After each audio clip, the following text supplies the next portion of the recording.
27 November गुरुवारी रात्रीच्या दरम्यान मार्डी मार्गावर दोन कारची समोरासमोर धडक होऊन 2 शिक्षकांचा मृत्यू झाला तर घडलेल्या अपघातात 4 जण जखमी झाले।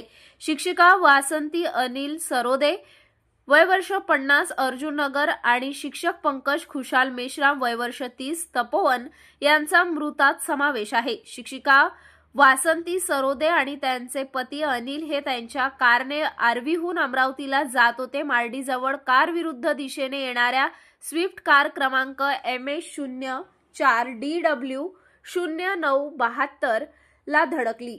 धडक इतकी जोरदार होती की दोन्ही वाहने रस्त्यापासून घसरून झुडपात फेकल्या। अशात मात्र एक वाहनाने पलट्या घेतल्या। एकाच वाहनात असलेल्या वासंती आणि पंकज यांचा जागीच मृत्यू झाला। अनिल सरोदे हे गंभीर जखमी झाले। दुसऱ्या कारमध्ये प्रवास करणारे गोपाल रामचंद्र तराडे आणि ऋषिकेश दीपक बोंद्रे यांच्यासह 3 जण जखमी झाले। घटनेची माहिती मिळताच फैजरपुरा पोलिसांचे पथक घटनास्थळी दाखल झाले। घटनास्थळी नागरिकांनी धाव घेऊन कारमध्ये अडकलेल्या इस्माला बाहेर काढण्यासाठी शर्थीचे प्रयत्न केले। रुग्णवाहिकेने मृतक व गंभीर जखमींना जिल्हा सामान्य रुग्णालयात पाठवण्यात आले। या अपघातामुळे घटनास्थळी मोठी गर्दी जमली होती। फैजरपुरा पोलीस या प्रकरणाचा तपास करत आहेत।